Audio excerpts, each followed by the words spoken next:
Good evening, everyone. Thank you all for joining today. Before I introduce today's speaker, Mr. Vivek Mittal, I would like to tell you all a little about the Career Talk series that my brother and I started.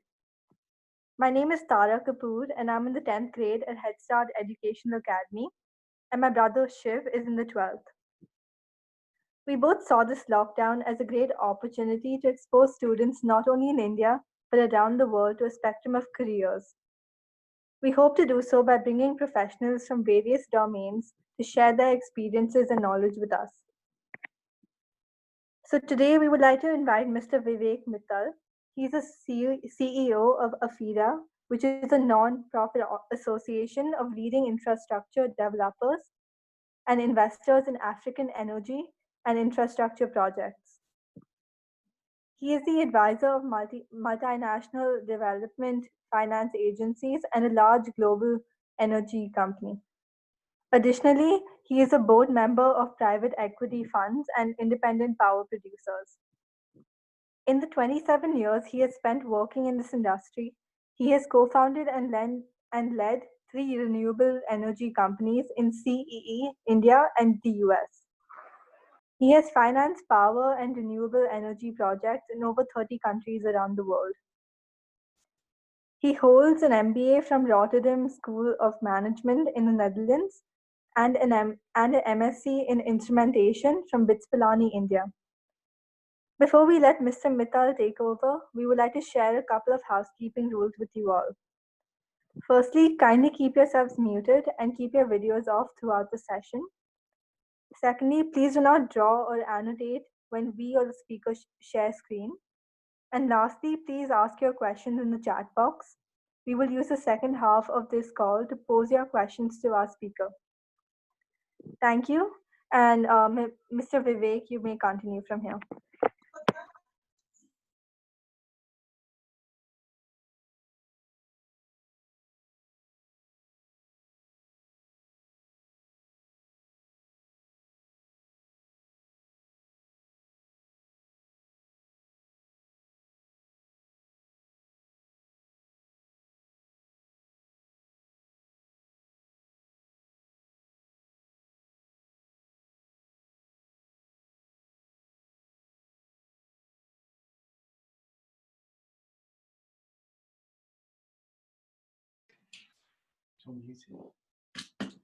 Hang on, I'm being told I'm muted.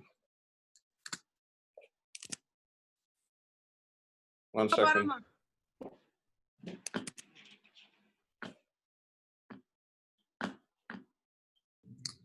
We can hear you now. Can you hear me? Yeah. Okay. I think my mic was on mute. Okay, so let me start the presentation again. Thank you very much, Tara and Shiv, and I'll start off by saying thank you to my dear son Arman. He's helped me with a lot of the graphics over here on this presentation that you're about to see. Mr. Mittal, you're on the second slide. I see. That's okay. It's not. The starting slide is actually quite light. Thank you very much for that, Shiv. First of all, my son Arman, who's 18, is about to go to uni. He's helped me a lot with the graphics and a survey that we ran over the last couple of weeks. And secondly, also Mitali Mirle, who's the daughter of a dear friend. I would have loved to have her start this actually, because she's been studying. She just finished her master's in sustainability, and has just landed a very, very nice job with a wind energy company in the United States in the middle of this pandemic and lockdown, which is quite remarkable. But anyway, to get started, I have about 15 slides to give you a sense of what is happening in the climate space and why is this sector so important. There's a lot of problems that you'll hear about, but then there are a lot of solutions, and that's the second part of my presentation, is to, at least from the finance sector where I'm involved, how do we solve? And throughout, wherever I can, I'll give you suggestions on reading and sort of career paths or career ideas in this space, which personally I find very exciting. But anyway, the survey that Arman, my son, worked on we was inspired by 17 UN Sustainable Development Goals, and that circle you see in the top right-hand corner is our 17 colors to represent 17 different things that we as humanity should be doing to engender prosperity, peace, and progress whilst looking after the planet. Now, the survey was actually quite successful. As of yesterday, we had 132 submissions, very high quality, with 32 countries represented. I don't know whether folks are participating from these countries, but I'd say a special hi to folks from Papua New Guinea, from DRC, Cabo Verde, and Africa, from Colombia, Costa Rica, and Guatemala from South America. And we have, in terms of age range, generally, actually, the younger folks I was hoping would participate haven't. Mostly elderly, older folks like my age have participated, and with a decent level of education throughout the phase here. Now, one of the first questions we asked is, what in your opinion best describes sustainability? And of course, each and every option is relevant. Most of the folks tended to favor a definition that involves living and working in a way which protects nature for future generations and humans.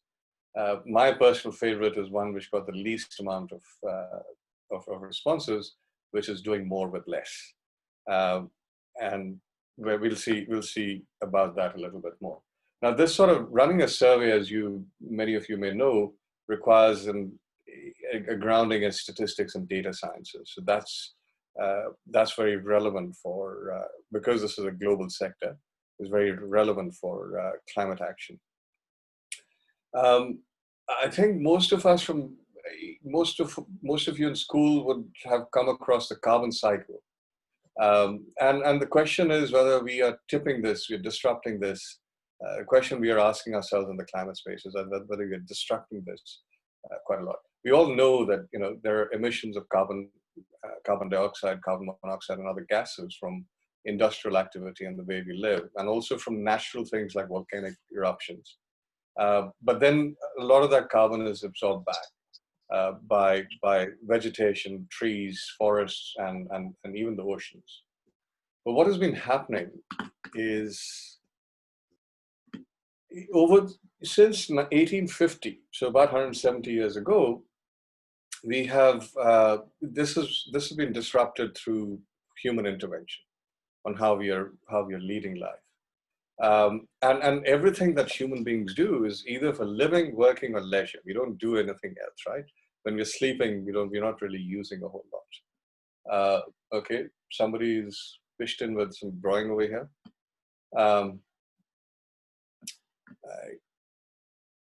Anyhow, what I wanted to get to is that actually, since we've been measuring since 1850 to 2008, there's about 206 gigatons of carbon emissions that have accumulated in the atmosphere that have gone out in net. So whatever net is, whatever goes up and comes down. And there's from 2009 to 18, 49 gigatons of carbon emissions have gone up. That's nearly 25% of what happened in the previous 160 years. So this has actually accelerated over the last few decades. Looking forward, as I explained earlier, carbon emissions go up, they come down through absorption by vegetation and oceans. And that is being imbalanced. So we've focused for the last 30, 40 years, and you'll see that we've focused on whatever is going up from industrial activity for the way we live and what we do for leisure. We haven't focused that much on the absorption by land. And that is that's a new area that's come up, which will get into gear by the time you folks are graduating and leaving, going into the workforce. And that's the latest cutting edge stuff that's happening in climate science. The other problem is, the way we use land is actually causing a lot of this problem in the reabsorption of carbon emissions. And there are toxic runoffs that go into the water. So they're polluting the oceans. A combination of rising temperatures and the pollution is actually making the oceans more acidic. So these are the sort of issues. Now, we've been talking about, 49 gigatons in 10 years. That's roughly about 5 gigatons per annum in net is accumulated. Carbon emissions accumulated in the atmosphere. What does a gigaton mean? So we asked in the survey, what is the likely weight of human beings today in the world? And if you see the results, there were 4 options. Most of the people have said the combined weight of all human beings, about 7.8 million people, is above 600 billion kilos. Now we have 7.8 billion people. If you assume 700 billion kilos, that would be an average weight of about 90 kilos per human being. And that's certainly not true. The average age of adults, which is 75% of the population, is about 65 kilos. And it would be 60 kilos if you take out Americans. So Americans are weighing the scale a little bit more. The best guess is between 400 to 500 billion kilos. And a gigaton is actually 1 trillion kilos, which is 2 times the weight of the entire human population. How do we get this interesting scrolling going on over here? Okay, there's doodle action that needs to be taken off. Yeah, I'm gonna try doing that. I hope it doesn't distract you. Just try to continue. No, it's not distracting me, but it'll be it's just funny. Okay. Anyway, so 1 gigaton is effectively 2 times the weight of the entire human population, and 5 gigatons per annum means there's roughly 10 times the entire weight of the human population that is going up into the atmosphere every year. I think this graph you folks will not be able to see at all. This is so. Shiv, should I just wait until you? Yeah, you were unable to erase their doodles. You guys, please undo it yourself. It's really disrespectful. No, it's not a worry for me, but except that I don't think people can see what I'm doing. Yeah, your whole flow is getting distracted. No, it's not a problem. So this is a cumulative graph of. There's a body called the IPCC. That's called an Intergovernmental Panel for Climate Change. It's a body of over 100 scientists from different parts of the world who've been working together for the best part of 40 years now actually a bit over 30 years on climate science. So this is accumulation of the different greenhouse gases. Carbon dioxide is about 75% of it, and methane and nitrous oxides are the balance. There's also carbon monoxide and a whole bunch, sulfur dioxide, etc., that goes up into the atmosphere. But everything gets converted back to carbon dioxide. The blue line is more interesting. That shows the temperature change since 1850. Now, the first sense on the impacts of human activity on climate change were actually measured and postulated in 1896 by a climate scientist, a Swedish Nobel Prize winner called Savant Arenhas. And then it took a long time later, in 1979, there was a Geneva World Climate Conference for the first time, where climate scientists got together to actually just discuss what was happening to the climate. Now, if you see the blue line, for some time before that, after the Second World War, average temperatures were actually decreasing. So in the 70s, they were actually worried about a second ice age coming. And I was 10 years, and most of you weren't born at that point in time. But then scientists from around the world, climate scientists from around the world, decided to keep studying this. And in 1992, the Rio Earth Summit took place. Now, this was after the Second Gulf War. And that is where politicians met these scientists, and they said something like, there's a problem in the atmosphere, and it's likely caused by human beings. So they decided to study it. And in 1997, so 5 years later, in Kyoto, in Japan, governments met again, and they set up a protocol saying we have to do something. And they agreed that the rich countries should start trying to contain carbon emissions. But that was not successful. And then following that, led by Barack Obama in 2009, there was a Copenhagen Climate Agreement, followed by the latest agreement we have, which is the Paris Agreement in 2015. So that's the history of interventions. Now, in that period of time, the reason I wanted to show this history is that we have known about this for about over 30 years, and people have been trying to do something about this for 30 years, but with not a lot of success. Effectively, the Paris Agreement, which you may have heard of, which you've heard of Greta Thunberg, who's leading on the implementation of that, that is in danger right now of not being implemented, but that is also Plan B. And this decade of 2020 to 2030 is seen as a critical time for limiting climate change. So you'll be coming into a workforce which will be the most critical time for containing climate change, and you'll get a sense of that a little bit. So if we move forward, what does a 1 to 2 degree warming mean for us? We see a greater temperature change in a day anywhere we are living. The IPCC, again, which is the go-to body, because it's a very large body of voluntary scientists who just looking at the science of this, they have come up with 5 global issues of how climate change will affect us, and 10 specific regional effects. Out of the 10, 7 of them affect our food, our access to food.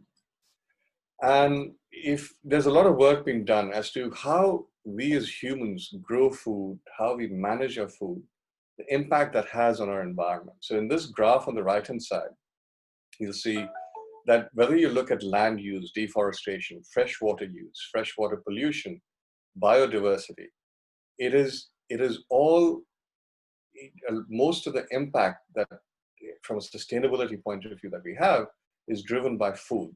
The red bars are actually livestock and fish, that is the non-veg that we eat. And the yellow bars are the vegetarian crop diet we have. Interesting one in the biodiversity, the topmost bar, 94% of all the animals that are alive today are livestock. There's only 6% of animals that are wild. So we as human beings, over the last 10,000 years of farming, have really skewed biodiversity on this planet. So to the survey point, we got actually quite a lot of surprise answers for this. But in your opinion, which profession enables or makes possible all other profession? It's people geared towards teachers. Teachers are very important because education is probably one of the most important skills, and that's what everybody wants. But really, it's farmers. So what happened is, 10,000 years back, when we first settled down as human beings, from being nomadic tribes mostly, farmers found ways of creating food surpluses. And food surpluses allowed musicians, academicians, engineers, warriors, all to specialize in whatever they do. And you might have noticed in the pandemic, as we were heading into lockdown, people did 2 things. One is they gravitated towards their families. So people moved around the world to be with their families. And the other thing is they stored up food. So if we get to a stage, and the point is with climate change, as if it carries on going, it will threaten our food supply. In fact, there was a recent CNN article quoting some Chinese scientists that every 1 degree of additional warming, and we're already at 1 degree warming, will will make life unbearable for at least 1 billion people. So this is a big area which will absorb a lot of young people as they come out of university. And it could be climate science, it could be history, geography. Languages have a big impact because we communicate through languages. Agri-sciences, development, politics, the whole area of climate science and the politics and the geopolitics behind that are very important. I was interested. So given that we as human beings are having such a large impact on the planet, I'm just interested in who we are. So I was looking for information on what is our place in terms of our weight. We asked the question about gigatons. So all of humanity weighs half a gigaton. And sure enough, on the internet, I came across this National Academy of Sciences based in the US, which has actually studied this. So the carbon content of all living matter, plants dominate at 450 gigatons. Bacteria are the next largest with 70 gigatons. And other microorganisms together with them are about, other microorganisms are another 11 gigatons. Fungi is about 12 gigatons. The carbon content of the entire animal kingdom is 2 gigatons. And viruses are 0.2 gigatons. Now, amongst the 2 gigatons, half of that are things like crabs, spiders, scorpions, or little insects that have exoskeletons. Fish, marine life are the next. Worms are 0.42, and livestock is 0.1. And as we studied before, and that we saw in the previous slide, wild mammals and birds are really tiny in minuscule fractions. Humans are at 0.06%, 0.06 gigatons in terms of carbon content. So if you take it up, if we include the water and mineral content of us as human beings, we get to that half a gigaton. Our total human population weight is about the same as all the worms, the carbon content of all the worms put together in the world. So we're not really that big. If you look at space, how we are using space, if you took every road, house, hospital, shopping mall, cinema, football field, office building, and house or apartment building, and put it in one place, it would occupy about a quarter of India, or half the state of California. And so we're not using a lot of space either. We use, if you can see here, I don't know whether it's readable, but cropland. To grow crops, we use 12% of land. However, we use a spectacular 37% of land to feed the animals, feed our livestock. Yeah. And very little leftover forestry. And also a lot of the crops that we use, we feed that to animals. So there is a lovely book I read called There's No Planet B. And I would really highly recommend, it's a very easy read for all of us. And it talks all about sustainability.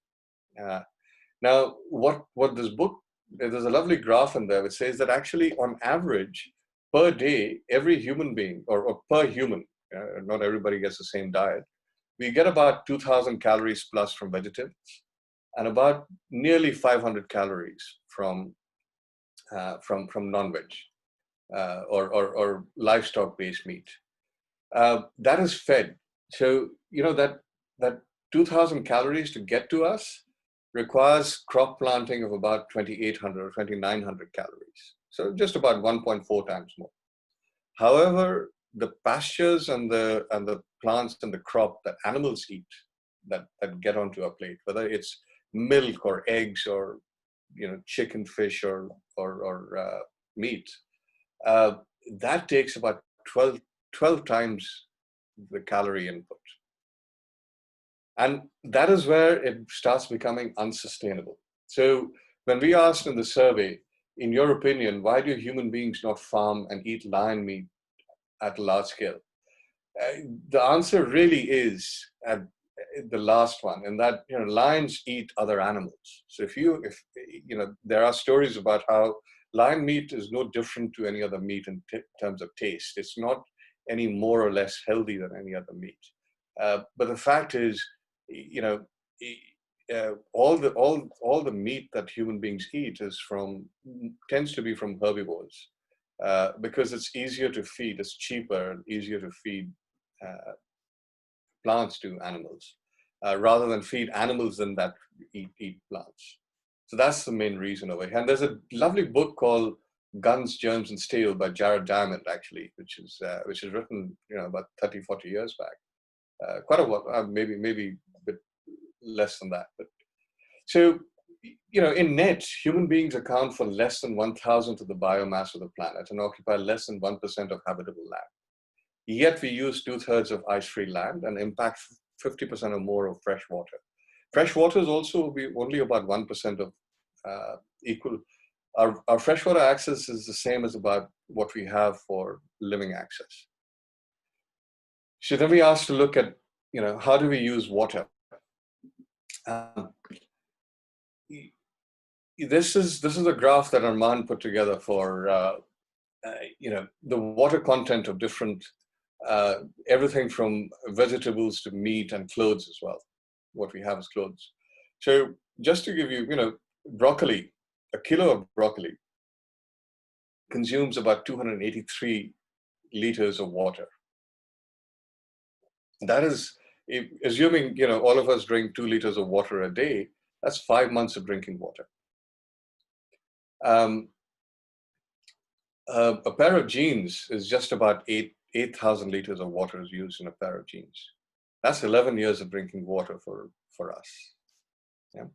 So when we asked the question, which is the most sustainable garment, everybody went for cotton t-shirt, and indeed, cotton t-shirt, as you see over here, has the same. One cotton t-shirt is actually uses less water than cheese and a little bit more than tofu, a kilo of tofu or a kilo of cheese. So that's correct. But actually, the most sustainable garment you can have is what you already have in your wardrobe. So, there is, from a sustainability point of view, we have to be really careful about what we do, how we use water. And particularly with clothing, the idea is not to keep just buying and disposing unnecessarily. In fact, when I was growing up, oftentimes we used to, when I was much younger and growing up very fast as a teenager, oftentimes we would alter clothes from perfectly good clothes from our elders. I've worn trousers and shirts and jackets from my uncles, for example. Now, fresh water is very scarce and under severe pressure. It's pressure from both climate change, because that's disrupting the ice melt and rainfall, but it's also under a lot of pressure from our misuse and overuse. It's more overuse than misuse. So there's an urgent need to recycle and conserve water. There was a question in the survey: which of the following are the most sustainable changes an individual can make? And rightly, everybody said recycle, because that's very important. And recycling has an impact on not just water, but also energy. But there was also a lot of folks said, buying local produce, and I'll come to that. But very few said about taking shorter showers or to save water. 2 minutes less of water is 8 days of drinking water. And if you think about how much we all use in terms of washing, and we have to, it's all necessary, but the idea is to be a little bit more mindful about water, because that's a building crisis. And I'm talking about these areas in terms of water, land, etc., because nobody's really doing anything about it. And you'll see what we are doing something about in a short while.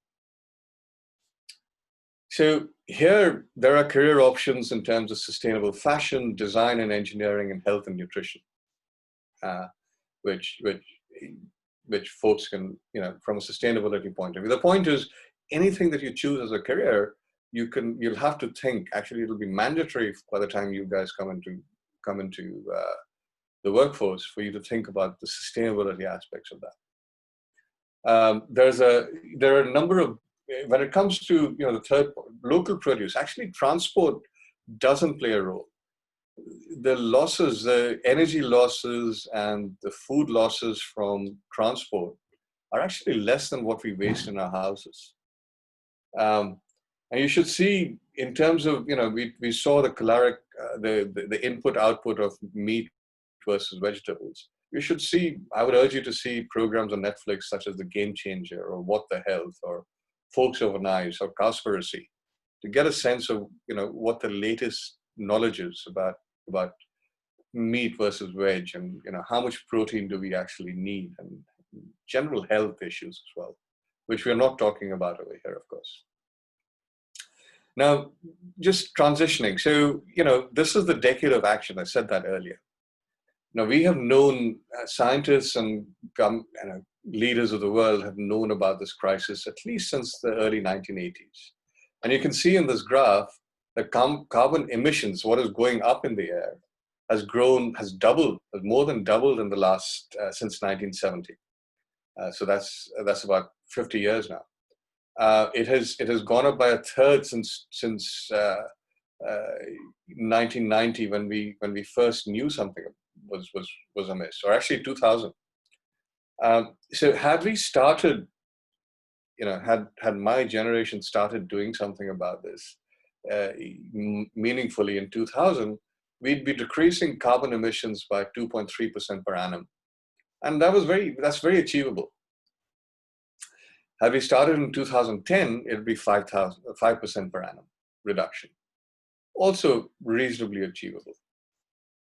Today, there's a real need to get started, and the required rate is 14.2% from today onwards. That is very difficult. To give you a sense, this global lockdown that has happened, the expectations are in 2020, essentially for 1/3 of the year, nobody doing anything. The likely reduction is going to be about 7% in carbon emissions. So reducing by 14% per annum starting this year and doing that every year is a very, very difficult challenge.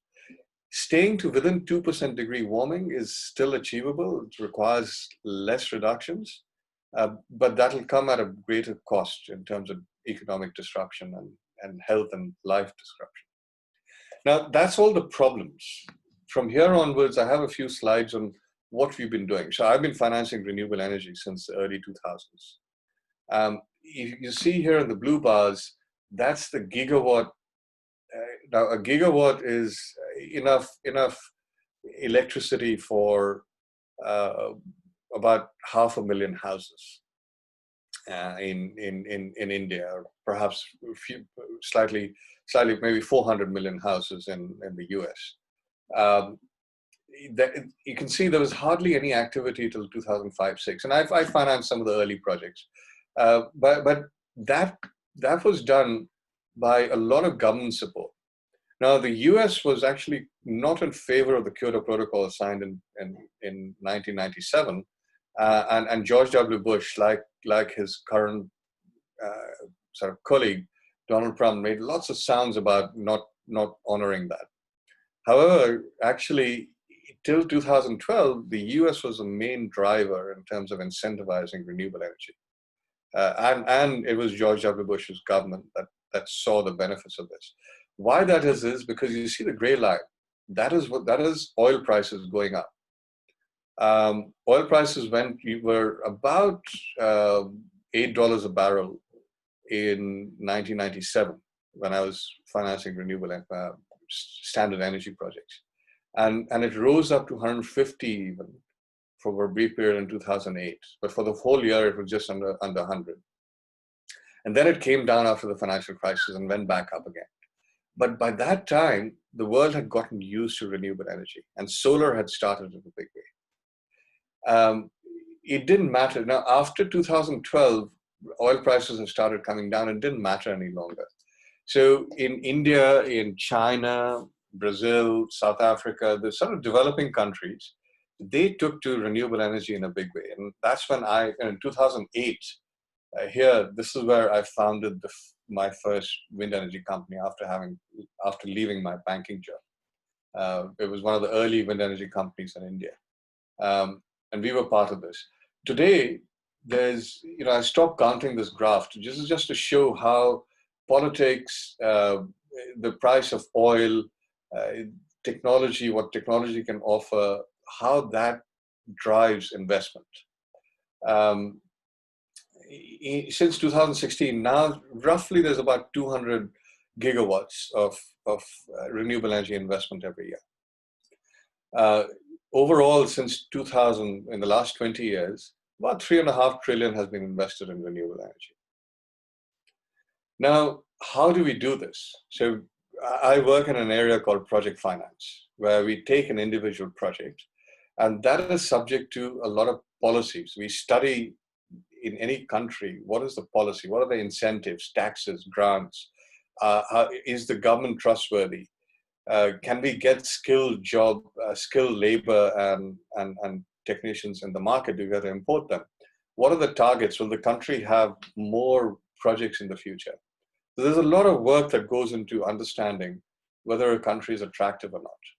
And a lot of that is driven. Then there's also technology. How easy or difficult is it to find solar panels and wind turbines?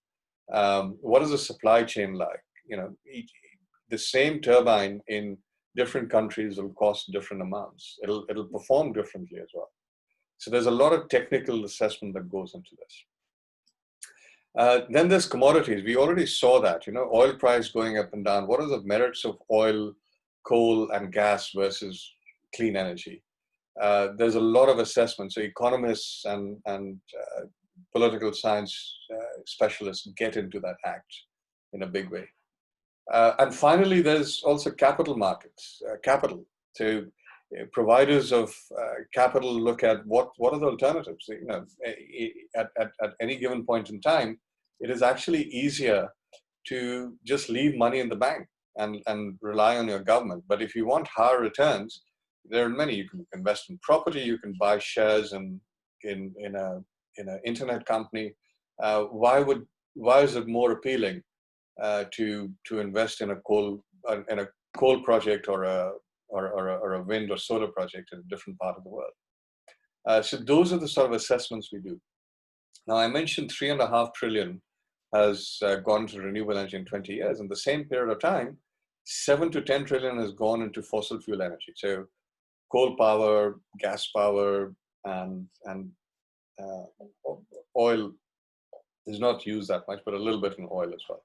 So twice as much. And there's a lot of work being done amongst all these 4 constituencies to actually kill that or to reduce that. And of course, wind energy and solar energy is now it's the place to go to.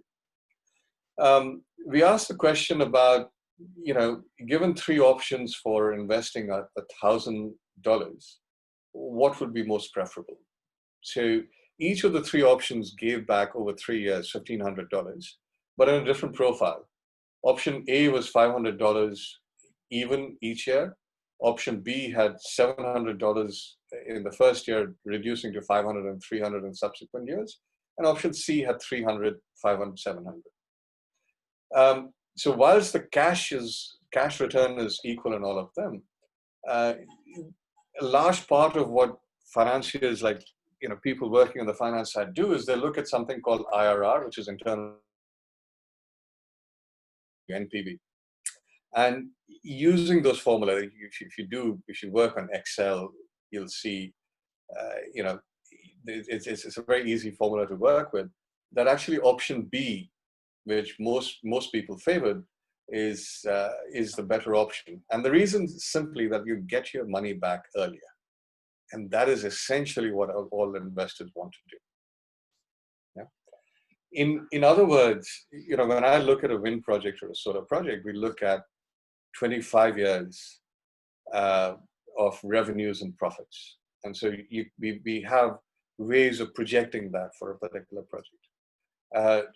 And from that, you deduct what might be operating costs and taxes. Now, that is all well and fine. This green, the green area remaining, that is what goes into NPV. That is what goes towards evaluated against the initial investment to see what the internal rate of return is going to be. I must say I'm going at a very decent clip here.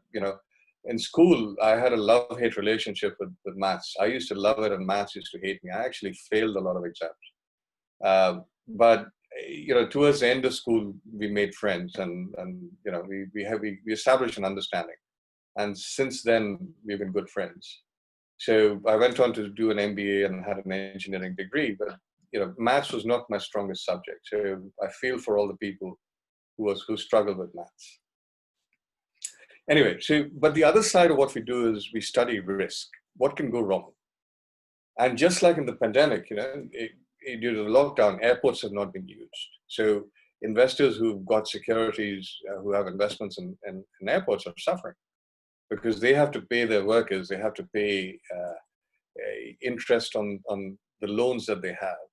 They have to pay taxes, but they're not getting any revenues in. So we study all the reasons why that might happen, why revenues might not turn out the way we want to. That's risk. Costs and taxes might go up. And all of this reduces the revenue, right? So given with that assessment, and it's actually a reasonably complex area, but then there's a lot that's known about it. It's been going on. There's about anything from $300 to $500 billion that gets invested in the energy sector or the infrastructure sector every year globally. So, and that's been going on for 40 years now, at least. So the point is, this is just to give an example of how we work. There is, the one thing I'll say is, we are good at evaluating investments that have a life of 20, 25 years, maybe even 30 years. Beyond that, these financial metrics, there aren't any good financial metrics to measure the impact of what might happen after that. And that is why we have suffered from taking into account climate change. Because climate change has impacts in 40, 50, 100 years. And that is where the industry is struggling. So when we look at land, it's very hard to persuade somebody not to clear a forest and start feeding cattle because there are no metrics no reliable metrics to measure what that is worth for not doing that activity, for example. Nearly at the end, there is a new area, and I told you my favorite definition of sustainability was doing more with less. There's a new area called the circular economy that's coming up. And the circular economy is essentially exactly that, doing more with less. And as you study, whether it is in any field that you look at, it's going to be imperative for people to look at the circular impacts of whatever you're looking to do. Now, this is an example of, you all will know Copenhagen, which is the capital of Denmark. Denmark is a flat country. It's a coastal country with lots of islands. This is in the city center, nearly the city center of Copenhagen, the cleanest waste-to-energy plant in the whole world. You could stand next to the chimney and you might feel a little hot, but you won't hear anything. You won't hear or smell anything. In fact, they have converted this into a ski slope. And it's colored green. It's actually a carpet. It's actually a synthetic material. And it has the friction of snow. So on a regular basis, we can't see it in this picture, but on a regular basis, they have, there are hundreds of people every day, no matter what time of the year, and they're essentially skiing this. So for the first time, there's a ski slope in Denmark, which is beautiful. There's a very innovative lawyer called Brake Ingels who runs something called the Big Group. You should look. Anybody interested in architecture should look that up. It's very innovative. And there are other examples. I was on a TED. I listened to TED Talk recently about one or two cutting-edge architects from India who are using local material and stuff. There's a lot of innovation coming out in sustainable architecture. Everybody's hearing about, I'm sure you've heard of electric cars. The whole expectation is that in about 2040, hang on, sorry. How do we go back?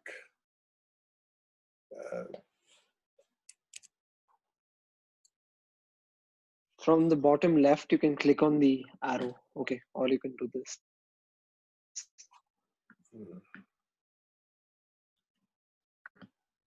And what do we do here? Bottom right. Left. Oh, yeah. Sorry. Yeah.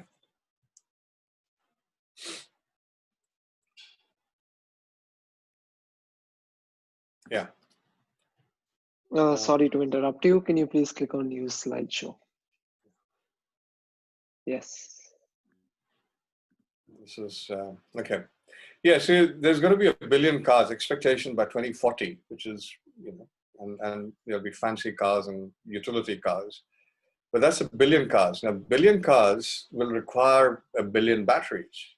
And batteries require a lot of minerals. So currently, the batteries for 1 billion cars would require these minerals to be mined, and that'll require about 156 square kilometers of land to be accessed.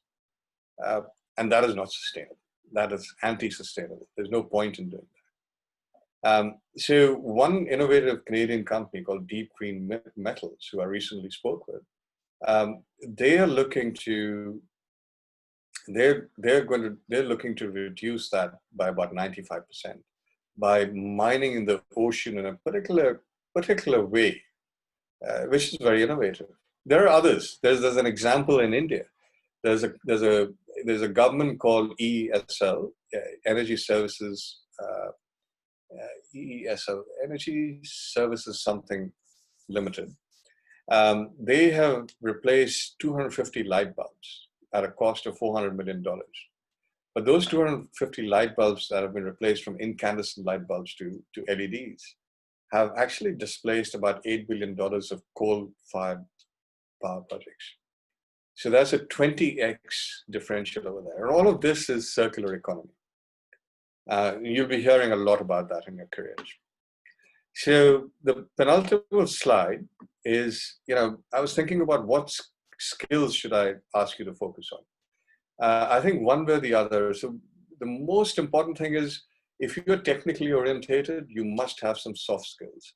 If you are oriented towards the arts and the things like literature and history, fantastic, we need, and psychology and stuff like that. That is also required. But you need to spend a little bit of time understanding what the engineers and the economists are how they think and work, because your skills will be required to help them out. From the point of view of climate and sustainability, I'd say an awareness is most important as a bedrock of what you do. An awareness that whatever you choose to do, there's perhaps somebody else who's doing something a little bit more critical than you are. And the success of your job depends on theirs. We don't often get taught that. Yeah? On top of that is an attitude that every problem has a solution. And there isn't anything such as a problem that's too difficult. It's about often finding the person who can do it a bit better than yourself, right? Now, dill, where does the dill come in all this? And dill, as we all know from India, that means heart. And from my point of view, D stands for dedication, diligence, and drift. I for impact and innovation. And L stands for love to learn. So if you can figure these things out, I hated history, but you've seen a lot of history in the slide. So wherever I can, I read a history book now. I'm learning a lot about, in my work in sustainability, I often have to meet leaders of developing countries, sometimes leaders in the Western world as well, and to explain what we do in finance, what we do, to understand the sustainability side of things, and to explain to them what they should be doing in terms of politics. Oftentimes, I need to understand the history of where they are coming from, their voter base. What is most important to them? What are their fears? What do they like? So that's an example. And ask silly questions.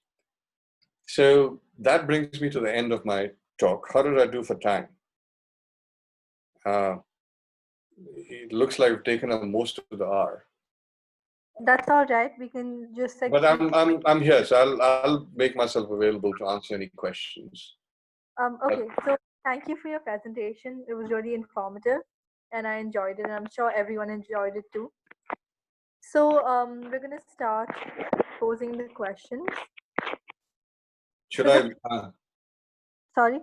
what should I can get out of this, right? Yeah, you can stop sharing screen.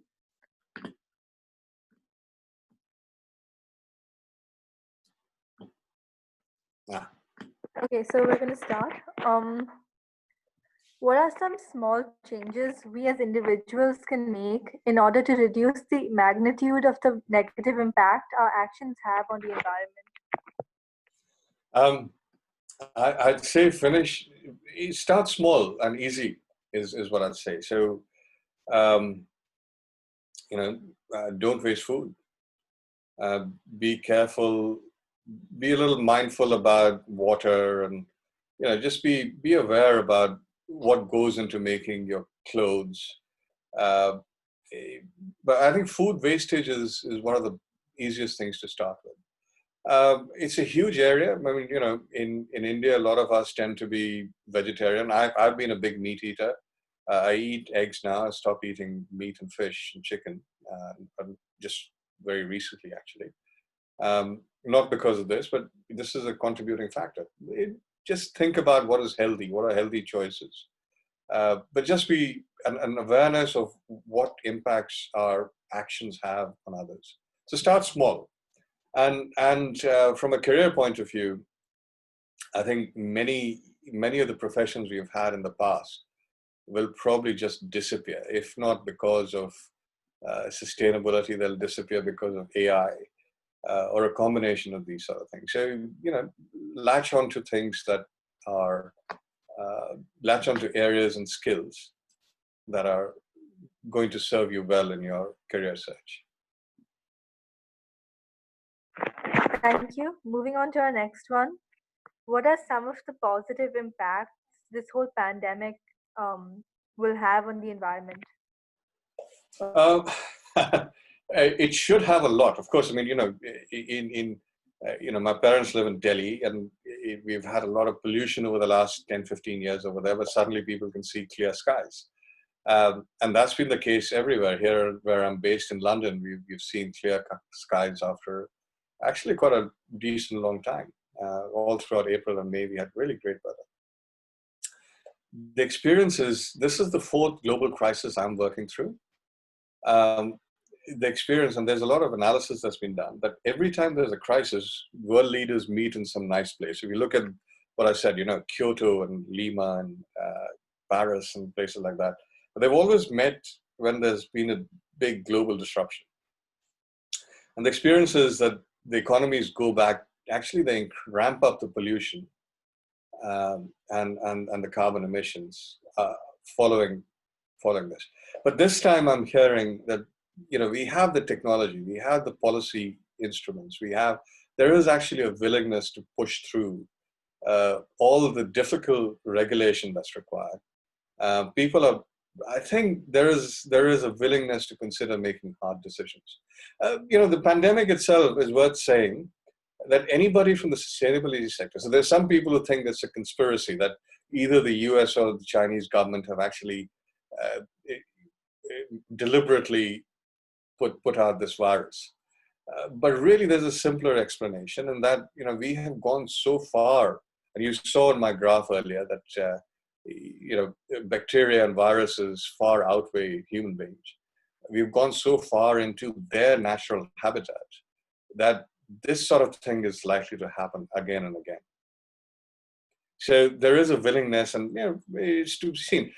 It comes down to you guys. Make life miserable for your leaders. Make life miserable for your elders if you think they're not doing the right things. Those are the sort of things you've got to look at. In your opinion, what subjects should a high school student or a college student take if they're looking to be in this industry? I think I tried to cover that as I was moving to the presentation. Any subject, frankly, any subject. I would always say, go for something that you feel has your interest and good at.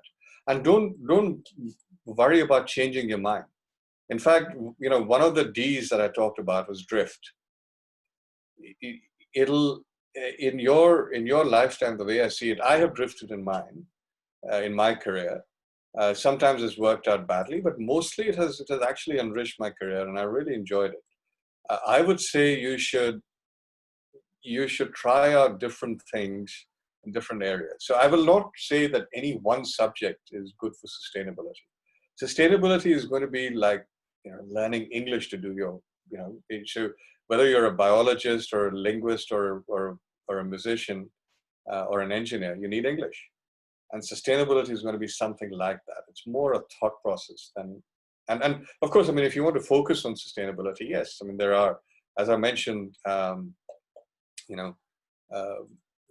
what to say, Mitali Merle, who helped me with this presentation and gave us some ideas for the questionnaire. She has just done an MS in sustainability, and is now going to be developing wind farms in the US. So, something else? Yeah. Do you think that at some point in time everyone's going to go vegan? I was reading about that actually. I think certainly. So right now there are about 600 million people out of 7.8 billion people who claim to be vegan, and 2/3 of them apparently live in India. So I don't know, but I mean, I don't know whether people realize that veganism also means giving up dairy, and that means milk and egg. We in India we like our sweets, of course, as do I. So it is, and I don't know his answer. I'm not sure. I mean, different faiths have from strict to not so strict rules around meat, but it's not just meat. If we have to go vegan properly as all of humanity, then we have to give up leather and milk and eggs and all the other things that come from the meat industry as well. So answer is I don't know, but what I do know is that we certainly cannot go on. I mean, one of the things that it's not so nice to mention, but in Brazil, there's one human being that's murdered or killed every week because of their objection to the level of deforestation that's taking place in the Amazon. And so in spite of the fact that we have such a lot of vegetarianism and veganism in India, India is the third largest exporter of beef. So the economics and the politics of this issue are very, very deeply ingrained. So don't know this answer. I think we have one last question for today, and that's can you tell us a little more about the careers that revolve around sustainability?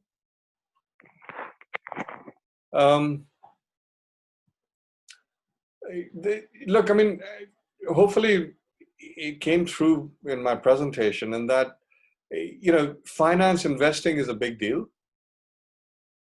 It's very central because I mean they're talking.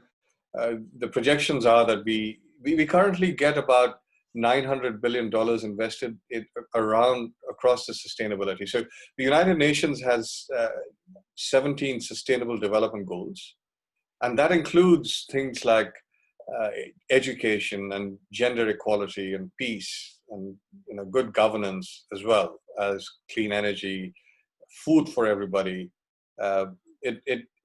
They're all encompassing. And we get people who are monitoring this say that there's about, just shy of $1 trillion that goes in. What we require is $2.5 trillion every year. Now, I mentioned that over 20 years, we've invested $3.5 trillion in renewable energy. They're saying that's what we need every year. So finance investment will certainly be an option as a career. which is what I've been doing. But then that also needs a lot of interventions from smart political students, politics, sociology, policy, and also from on the technical side and economics. So these are mainstream areas that can get into it. But as I said, each and every subject matter will have an influence on sustainability and will be influenced by sustainability. So hopefully that helps. Yeah, thank you. So with that, we've come to the end of today's session. I'd like to thank you, Mr. Mittal, and thank you all for joining us today. Just a quick reminder that our next talk is on the 5th of July with Mrs. Ria Bhandari on sports management. We shall send you the link on the WhatsApp groups. It's a new link, so kindly don't use the link that we've been using for the past talks. Thank you again, and good night. Thank you, and good luck, everybody.